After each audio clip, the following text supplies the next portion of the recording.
Muy buenas tardes.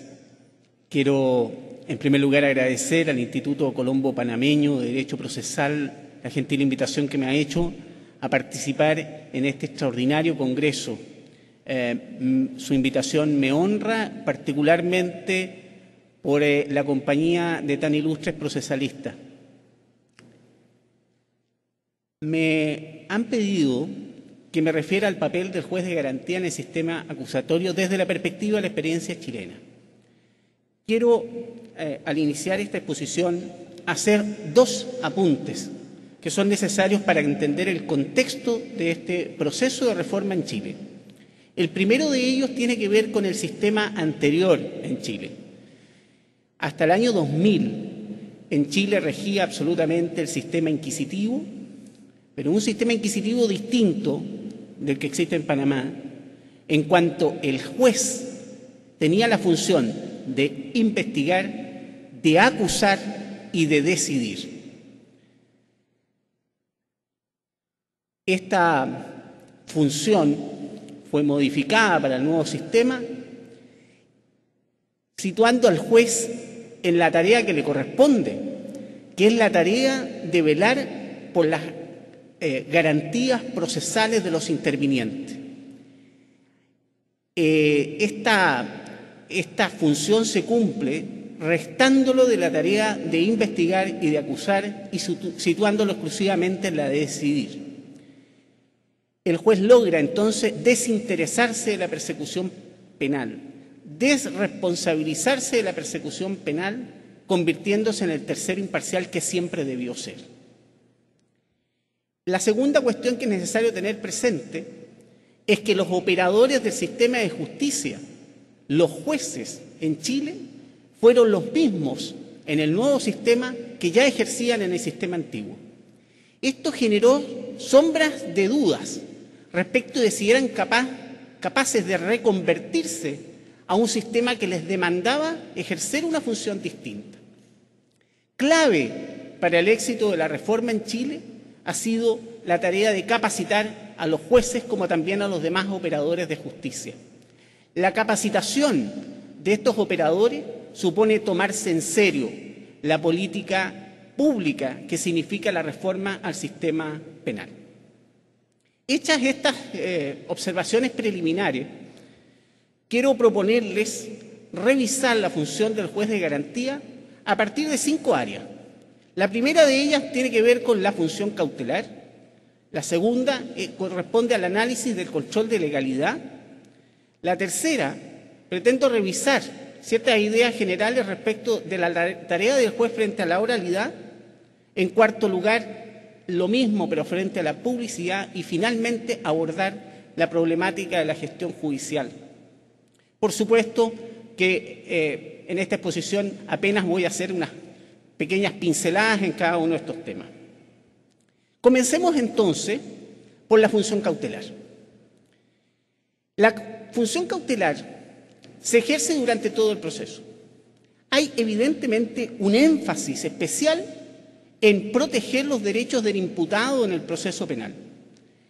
Y este énfasis dice relación con que el proceso penal está dirigido en contra del imputado. El único que puede temer la consecuencia de la función punitiva del Estado es el imputado y no otro interviniente. Además, es evidente que el imputado es el sujeto débil en esta relación procesal. Él se enfrenta al aparato estatal con todos sus recursos que busca sancionarlo por un delito que deberá, por supuesto, acreditar. En el Código Procesal Penal chileno hay una norma que está dentro de los artículos iniciales que permite descubrir esta función cautelar y que obliga al juez a adoptar todas las medidas necesarias cuando estima que el imputado no está en condiciones de ejercer los derechos procesales. Dentro de esas medidas se incluye incluso hasta la suspensión del proceso. Desde esa perspectiva, entonces, esta gran facultad que tiene el juez de garantía permite ilustrar el contenido de las demás atribuciones en esta área, que se van desarrollando en la ley, por supuesto, en el análisis de cada uno de los institutos específicos. En la tarea del control de investigación, vamos a encontrar que el juez de garantía debe intervenir en esta etapa en relación a diversas temáticas. La primera de ellas dice relación con la autorización de las medidas intrusivas. Damos esta denominación a aquellas medidas de investigación que afectan los derechos de las personas. El proceso penal chileno tiene un modelo en el cual se requiere la autorización judicial para realizar cualquier actuación investigativa que afecte los derechos de las personas, en términos generales. Solo por excepción, la policía o el Ministerio Público puede realizar actuaciones de la investigación que afecten los derechos de las personas sin autorización judicial. Ese modelo es importante porque marca la pauta de una idea garantista. Las decisiones del Ministerio Público que pretendan afectar los derechos de las personas pasan por el control y la autorización del juez. Es necesario tener presente que en la tarea de resguardar los derechos de las personas, el juez de garantía debe equilibrar dos intereses en un juego de ponderación delicado, en un equilibrio que no siempre es fácil de lograr. El primer interés es el interés del fiscal del Ministerio Público de llevar a cabo la persecución penal. Cuando un fiscal decide perseguir un delito, lo que está haciendo es buscar preservar los valores, los bienes jurídicos más preciados de la sociedad, aquellos que el legislador ha estimado merecen la protección penal. Por lo tanto, de algún modo, el fiscal del Ministerio Público está representando los intereses de toda la comunidad y pretende, a través de su función, actualizar la voluntad soberana establecida en la ley. Eso por una parte, pero por otra parte deberá velar por los derechos de quien se pueda ver afectado por la medida. El juez deberá resolver entonces el otorgamiento de la medida o de la autorización para realizar la medida conforme a los criterios de exclusividad del Ministerio Público en la dirección de la investigación penal, criterio de necesidad, criterio de legalidad, criterio de proporcionalidad, criterio de mínima lesividad y criterio de jurisdiccionalidad. Muchas veces el afectado por la diligencia investigativa es el propio imputado, lo que supone además considerar que es titular de la presunción de inocencia y como tal titular merece ser tratado como inocente mientras no se acredite lo contrario. Eso obliga al Ministerio Público a proporcionar al juez de garantía los antecedentes necesarios para derribar la presunción de inocencia, no de un modo absoluto como se requiere para una sentencia condenatoria, sino de un modo provisional y funcional con un estándar probablemente más bajo para permitir la realización de la medida intrusiva. Hay riesgos en este equilibrio que no es fácil de materializar, de que nos encontremos con jueces que privilegian absolutamente la cautela de garantías y de otros jueces que privilegian absolutamente la persecución penal. Digamos, como se ha manifestado en Chile, que los talibanes de las garantías y los talibanes de la persecución penal no le sirven al sistema. Por lo tanto, hay un desafío de equilibrio. En una segunda área, en cuanto al control de la investigación, nos encontramos con el control de la detención, control de aprehensión, se llama en el Código panameño.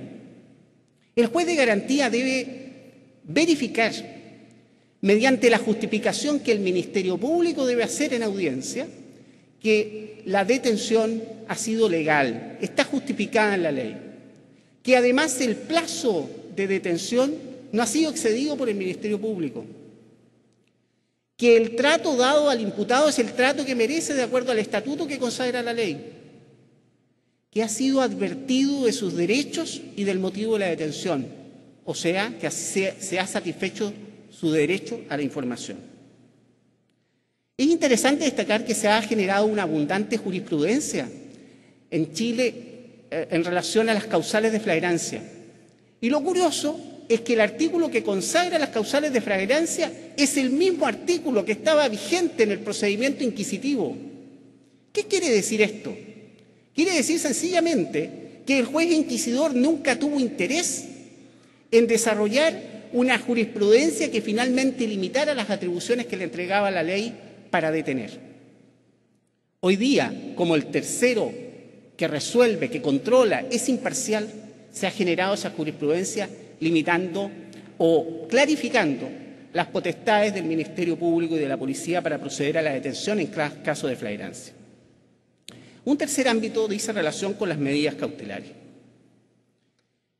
Desde luego, tratándose de las medidas cautelares, hay un tema complejo, quizás no tanto dogmático, sino cultural. Aceptar que un imputado pueda no tener medidas cautelares o tener medidas cautelares de baja intensidad supone desafiar los conceptos aprendidos en nuestras latitudes donde, francamente, no creemos mucho en la presunción de inocencia, salvo que se trate de la nuestra. Eso ha producido una gran crítica a la tarea de los jueces de garantía, a quienes se los ha hecho responsable de lo que en Chile se ha llamado la puerta giratoria de la justicia. Esos imputados que detenidos flagrantemente cometiendo un delito salen luego desde la puerta ancha del tribunal. Lo que la gente no advierte y probablemente hemos sido incapaces de comunicar es que ese imputado ya está vinculado al proceso y que por lo tanto deberá responder en algún momento respecto de su participación en el delito que se le atribuye.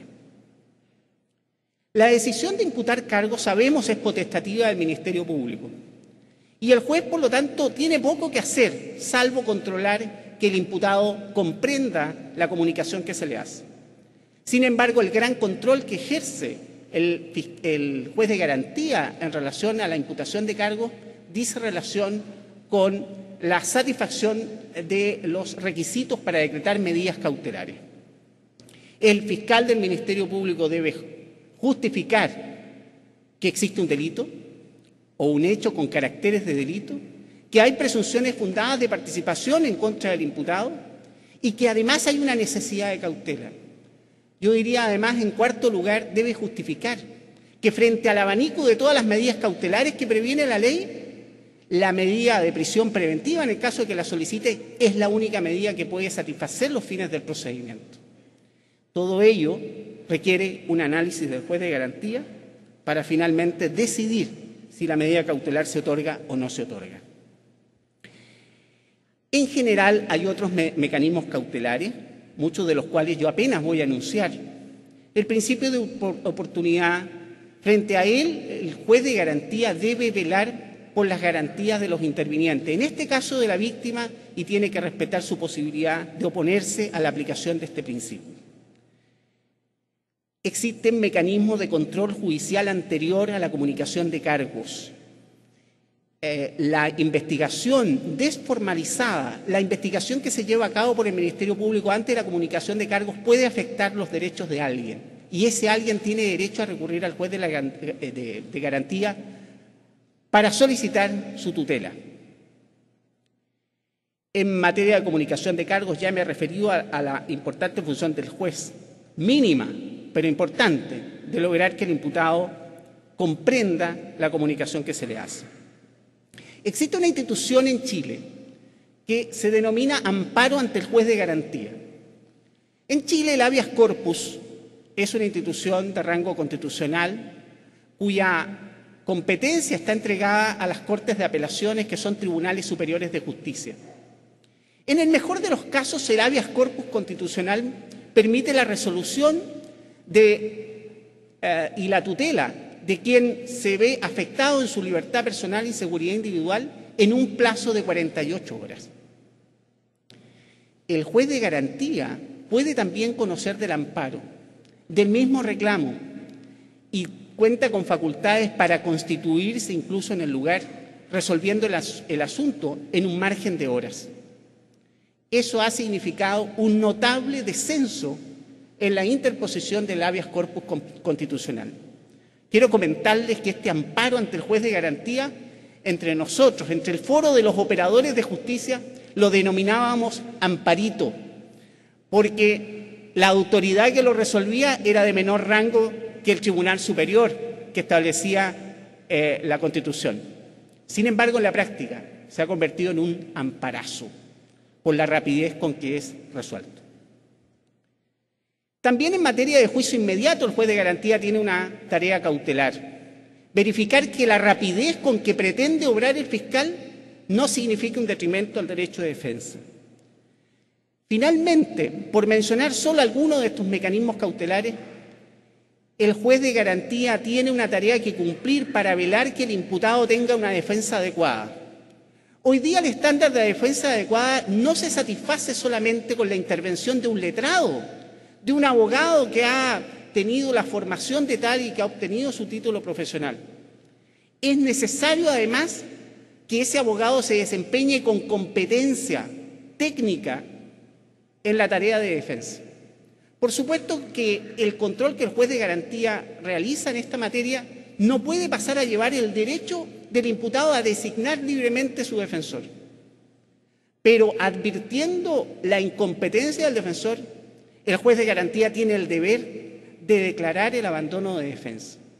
Imagínense ustedes lo que es que un abogado, a quien se le ha pagado para el ejercicio de un imputado, que se ha presentado a la audiencia acompañado de su cliente, de la familia de su cliente, que está en el público, detrás de él, luego de intervenir, en el marco de la audiencia, el juez de garantía le diga: usted tiene que hacerse a un lado, usted no puede seguir ejerciendo esta defensa, usted es un incompetente, retírese. A nadie le deseo esa ignominia. Quiero ser claro, esta no es una invitación a capacitarse, digámoslo en términos procesales, es un emplazamiento a capacitarse dirigido a abogados, especialmente privados, que no han contado con esta capacitación institucional, y también a estudiantes. La función cautelar se ejerce también en la oportunidad en que se ejercen los mecanismos de término anticipado del proceso. Allí están las salidas alternativas. En Chile se cuenta en el acuerdo reparatorio, acuerdo entre la víctima y el imputado, y la suspensión condicional del procedimiento. En ambas salidas alternativas, el imputado, también la víctima en el acuerdo reparatorio, deben manifestar su voluntad. Esa voluntad debe ser libre y debe ser informada. Es tarea del juez de garantía lograr que víctima e imputado, que normalmente no son letrados y que no entienden de estas cosas, salgan de la sala de audiencia comprendiendo que la decisión que ellos han adoptado ha sido adoptada por ellos mismos y sin presiones. Como forma de término anticipado se contemplan también procedimientos especiales. En Chile tenemos 3: un procedimiento monitorio destinado a las faltas penales, un procedimiento simplificado destinado a los simples delitos que tienen penas no superiores a 1 año y medio de cárcel, y el procedimiento abreviado, a través de los cuales el juez de garantía puede imponer penas de hasta 5 años de cárcel. Estos procedimientos especiales tienen 3 elementos comunes que me interesa destacar. El primero de ellos se trata de procedimientos de negociación. Las partes se sientan, regatean, negocian, y finalmente, cuando tienen su negociación lista, se la presentan al juez de garantía para que él la apruebe. Los 3 procedimientos suponen renuncia del imputado al derecho a un juicio. Los 3 procedimientos suponen autoincriminación. Se comprenderá entonces que la tarea del juez de garantía pasa en estos casos por lograr que ese imputado tenga libertad para decidir si va a renunciar al juicio, si se va a autoincriminar, y tenga pleno conocimiento de sus derechos, de las consecuencias de su decisión. Es importante que la decisión la adopte el imputado personalmente. A veces algunos defensores se adelantan y manifiestan su voluntad por el imputado, pero cuidado, la pena la va a cumplir el imputado y no el defensor. Por eso es importante que sea el imputado el que decida. La función cautelar se cumple también en la preparación del juicio oral, evidentemente. En el marco de esta audiencia, el juez de garantía debe hacer un control formal de la acusación. En Chile no está previsto el control de mérito, solo el control formal. Pues bien, ese control formal requiere el análisis, en primer lugar, de la congruencia de la acusación con la formulación de cargo. La acusación no puede exceder los hechos que se han contenido en la formulación de cargo. Y eso es tarea del juez supervisar. En segundo lugar, la preparación de juicio oral requiere controlar la prueba que se va a ingresar al juicio. Con dos fines. El primero, lograr que el juicio sea eficiente. Y entonces para ello es necesario evitar que ingrese al juicio la prueba manifiestamente impertinente, la prueba que pretenda acreditar hechos públicos y notorios, la prueba que produzca efectos puramente dilatorios o sea sobreabundante. Y la otra finalidad es lograr que el juicio sea legítimo y por lo tanto debe evitar que ingrese prueba que derivan de actuaciones declaradas nulas o bien que haya sido obtenida con inobservancia de garantías fundamentales. En Chile se ha acogido rápidamente toda la teoría de los frutos del árbol envenenado con sus mecanismos de atenuación a través de la jurisprudencia que se ha desarrollado abundantemente en Estados Unidos, en Alemania y en España, por citar los países que más han influido en la jurisprudencia chilena.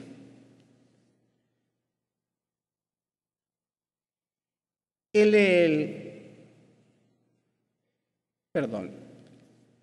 el juicio oral simplificado, el juez también tiene una tarea que cumplir.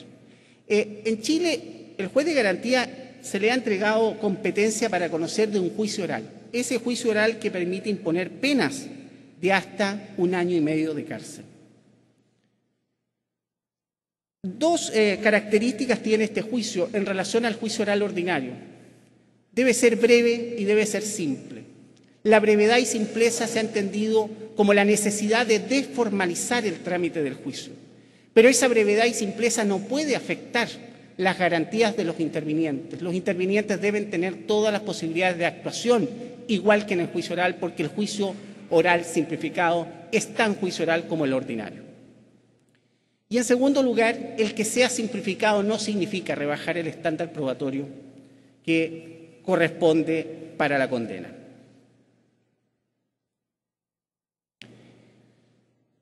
El juez de garantía tiene una tarea cautelar en el cumplimiento de la sentencia. La problemática que se nos presenta en esta área es que tenemos una escasa regulación normativa. Apenas está entregada la competencia del juez de garantía para controlar el cumplimiento de la sentencia.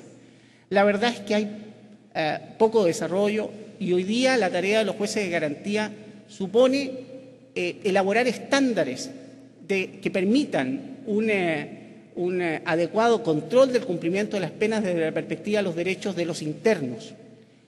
Yo creo que el mundo ya conoce la tragedia que se vivió en Chile el 8 de diciembre de 2010, cuando se quemó la cárcel de San Miguel y murieron 81 internos. A partir de esa tragedia se han desarrollado políticas públicas más aceleradas para mejorar las condiciones carcelarias. Una tarea importante de cautela de garantía la tiene el juez cuando dicta una resolución. El juez está llamado a cautelar garantías al satisfacer las exigencias formales y sustanciales que la ley demanda para la sentencia, particularmente la de motivar su decisión. Esta busca satisfacer la garantía de lo justiciable. Solo a partir del conocimiento de los fundamentos, las partes están en condiciones de provocar la revisión de la sentencia, atacándola en aquellos puntos en que la resolución rechace la pretensión jurídica de la parte. La fundamentación cumple también una función político-institucional. Es la forma en que la judicatura entra en diálogo con la comunidad. Es la forma en que la comunidad se hace una idea de la manera en que los jueces interpretan y aplican las leyes. La comunidad puede controlar a través de la fundamentación la manera en que los jueces cumplen la voluntad soberana contenida en la ley. En este sentido se puede afirmar con propiedad que la fundamentación es el alma de la resolución judicial, porque es aquella parte del acto jurisdiccional que está llamada a trascender. En este mismo Congreso hemos escuchado a notables expositores que nos han traído jurisprudencia. ¿Qué han extraído ellos de la jurisprudencia? ¿Acaso alguno de ellos nos ha comentado cuál es la decisión del caso? No, amigos. Lo que nos han traído son los fundamentos de las decisiones. Esas resoluciones han trascendido, se han vuelto inmortales porque han sido capaces de motivar. En relación a la fundamentación, es necesario decir, además, que la fundamentación debe ser comprensible para las partes del proceso penal, normalmente presentes en las audiencias en que se dictan, en un proceso oral. Es muy habitual que las sentencias se redacten para satisfacer únicamente el apetito de los juristas, menospreciando la necesidad que tienen los intervinientes no letrados de comprender el dictamen. No es fácil, nadie lo ha dicho, elaborar una resolución en un lenguaje comprensible sin sacrificar la rigurosidad de los términos técnicos jurídicos, pero claramente constituye el desafío que deben imponerse los jueces. Al bosquejar la función cautelar, ustedes ya lo han advertido, hemos repasado todo el proceso penal. Y lo que ocurre es que el juez de garantía en cada momento del proceso ejerce la función cautelar. Yo me pregunto si algún otro juez puede no hacerlo. Es tarea de todo juez resguardar los derechos de los intervinientes en el proceso. No podría ser juez si no lo hace. En ese sentido, creo que todos los jueces somos jueces de garantía. No lo digo solo para no sentirme solo. El control de legalidad se ejerce por el juez, controlando los actos del Ministerio Público, aplicando la ley al caso concreto. Y así, cuando el Ministerio Público ejerce la facultad de no investigar, controla el juez los supuestos de aplicación. Cuando aplica el principio de oportunidad, controla los supuestos de procedencia. Cuando se propone una salida alternativa, el juez consulta la ley para verificar que se reúnan los requisitos que la ley establece para hacerla procedente. Lo mismo pasa con las medidas intrusivas y las medidas cautelares. Tratándose de los procedimientos especiales, hay que hacer una nota especial. Los procedimientos especiales, yo señalaba, suponen negociación. La ley chilena solo permite negociación cuando se trata del trámite procesal. El principio del consenso no alcanza al mérito del proceso. En Chile las partes no pueden negociar sobre el mérito del proceso. Y por eso es que el juez también debe controlar que un imputado sea acusado y sea condenado en un procedimiento de negociación cuando los antecedentes del proceso justifican efectivamente que el hecho que se le imputa ha ocurrido. Ante la oralidad, ¿cuál es la tarea del juez ante la oralidad? Se ha dicho tanto en este Congreso sobre la oralidad. Yo quiero apuntar a dos ideas muy básicas, muy sencillas, pero creo que son útiles. La decisión de instalar un proceso acusatorio la ha adoptado el legislador en Chile, con la promesa plasmada en la ley de que los procedimientos serán orales. La concreción de esta promesa requiere la concurrencia de otros elementos que lo hagan posible. El primero de ellos es que haya un sistema de registro que sea compatible con la oralidad y que sea funcional con la misma. Chile ha tenido procedimientos orales con anterioridad. Lo que ocurre es que esos procedimientos orales se han frustrado porque el sistema de registro ha sido el expediente.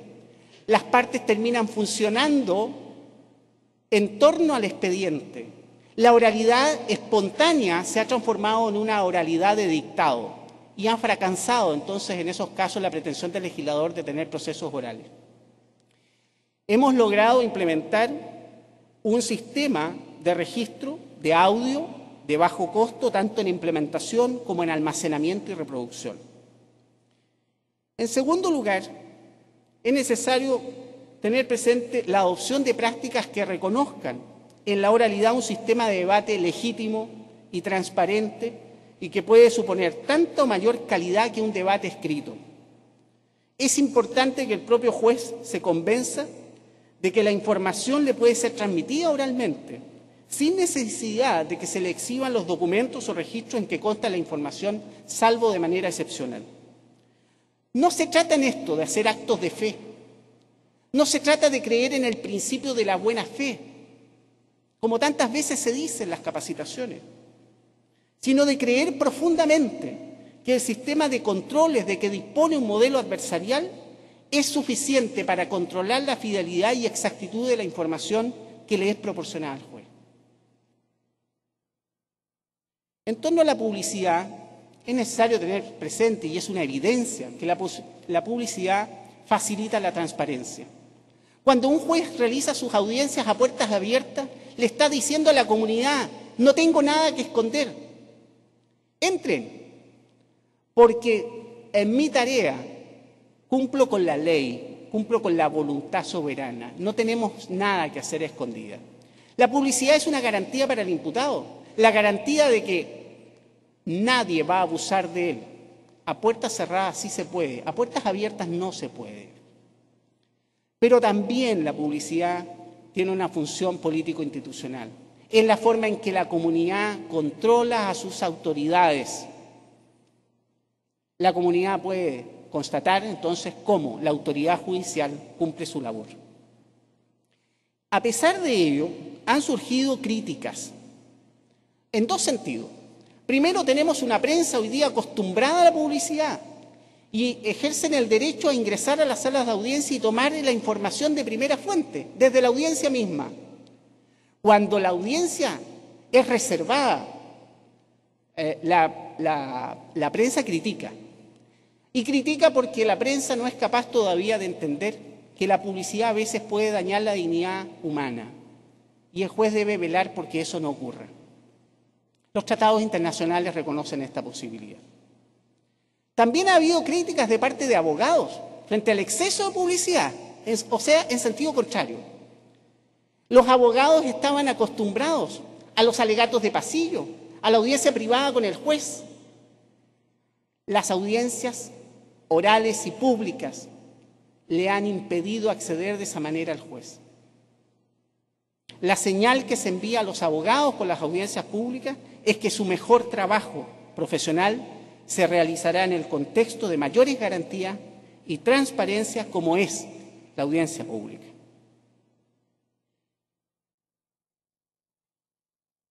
El juez ante la gestión.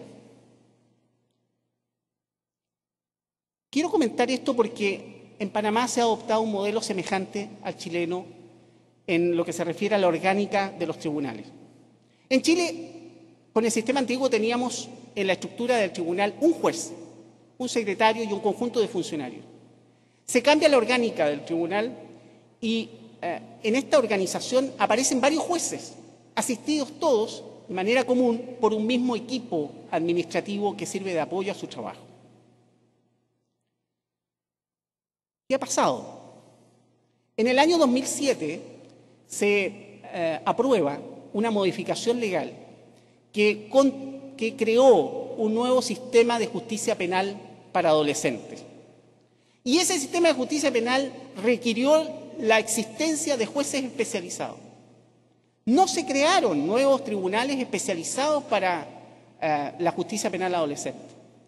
Habiendo varios jueces de garantía en el mismo tribunal, se exigió por la ley que uno o más de ellos ejercieran de manera exclusiva o preferente como jueces de justicia penal adolescente. Y así entonces los tribunales crearon salas especiales de justicia penal adolescente atendidas por un mismo juez. También en materia de tribunales de tratamiento de drogas. Los tribunales de tratamiento de drogas corresponden a una práctica que nace en Estados Unidos. En Chile se adopta esa práctica para sofisticar la suspensión condicional del procedimiento. Aquellos imputados que cometen delito por causa de su adicción son sometidos a la suspensión condicional del procedimiento y obligados, condicionados para ello, a someterse a un tratamiento de su adicción. Y ese tratamiento es controlado por el juez. En los tribunales de garantía, entonces, uno de los jueces asume una sala especializada del tratamiento de drogas. Atiende a esos imputados. Es necesario esa sala especializada porque la demanda que este modelo ejerce respecto de la persona del juez es distinta del modelo tradicional. El juez deja de ser juez, el fiscal deja de ser fiscal, el defensor deja de ser defensor. Se transforman en un equipo terapéutico. La existencia de varios jueces ha permitido entonces que uno de ellos se aboque a los tribunales de tratamiento de drogas. También en materia de violencia doméstica, algunos juzgados de garantía que tienen varios jueces han decidido que uno de ellos ejerza de manera exclusiva y preferente como juez de la Sala Especial de Violencia Doméstica. La violencia doméstica tiene particularidades, lo sabemos. En la medida en que tenemos un juez especializado atendiendo esas particularidades, logramos una justicia de mayor calidad. Y finalmente lo mismo ocurre tratándose de control de cumplimiento. Les adelantaba que en Chile no existe un tribunal especial de control de cumplimiento. Yo creo que no va a existir.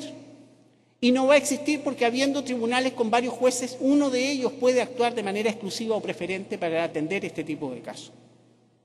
Finalmente, con este modelo de organización lo que estamos permitiendo es un ahorro importante de recursos al Estado. Entre adoptar la decisión de generar justicia especializada o no, se nos van debates, se nos van análisis de presupuesto. Al contar con estructuras con varios jueces, tenemos la posibilidad de generar modelos especializados de trabajo que logran atender de manera mayormente calificada este tipo de casos. Vaya, voy a cumplir con la hora. Quiero terminar con algunos comentarios en relación a dos cuestiones que me han inquietado. Desde los albores de la reforma, y aún hoy, oímos en Chile que el juez de garantía se ha convertido en un buzón. Se dice del juez buzón de las peticiones de los intervinientes, especialmente del fiscal. Tal concepto pretende ilustrar el comportamiento de quien solo constata las peticiones de los intervinientes y les da su beneplácito, toda vez que no tendría otras opciones para ello. Los institutos del principio de oportunidad, de la suspensión condicional del procedimiento, aparecen como claro ejemplo de lo que hace el juez buzón. Nada más constatar lo que ya ha resuelto el fiscal. Esto mismo se aprecia en los acuerdos reparatorios, los procedimientos monitorios, simplificados y abreviados, también en las convenciones probatorias y a veces hasta en las medidas cautelares cuando los intervinientes de común acuerdo han acordado el cese de la misma. Pero el juez buzón no es más que el fruto de un análisis ligero y despreocupado, cuando no prejuicioso, de lo que el nuevo proceso exige del juez de garantía, que se justifica nada más que en el análisis distorsionado del sistema contradictorio. El juez buzón constituye la visión conceptual del inadaptado que aún aspira a que el juez tome las decisiones de impulso procesal y de política criminal que eran propias del juez inquisidor. Entonces perfilan a un juez entrometido que desconoce la nueva función del juez en el proceso penal y que siente la necesidad de asumir como propias las funciones que hoy son entregadas al investigador o al acusador y aún al defensor. Jamás la ley ha pretendido convertir al juez de garantía en un juez buzón, como convertir a su despacho en una triste oficina de correos conducida por un funcionario que solo timbra y registra la documentación que le es presentada por los usuarios sin exigirle un esfuerzo mínimo de imaginación. En el actual sistema, la labor del juez no es la misma que en el viejo proceso penal, en que el órgano juzgador tenía un notable protagonismo. Pero esta pérdida de protagonismo ha de suponer redescubrir el más profundo sentido de la función judicial, más aún cuando ésta se asocia a la cautela de garantía, por lo que parece necesario que en cada instituto el órgano cautelar sea capaz de identificar la eventual vulneración de derechos que podría producirse a fin de ejercer el control que corresponde para evitarla. Finalmente, quiero decir que resguardar los derechos de los justiciables no es una tarea fácil, especialmente para que sea comprendida por la comunidad. Especialmente cuando existe una identificación demasiado estrecha en el juicio público entre imputado y delincuente. Esta identificación permite entender juicios como los que se han escuchado permanentemente en Chile al juzgar el proceso penal. Se dice, los delincuentes tienen más derechos que antes. Los delincuentes se están refiriendo al imputado. También se dice, y los delincuentes tienen más derechos que las víctimas. ¿Y contra quién es el proceso penal? ¿Es contra el imputado?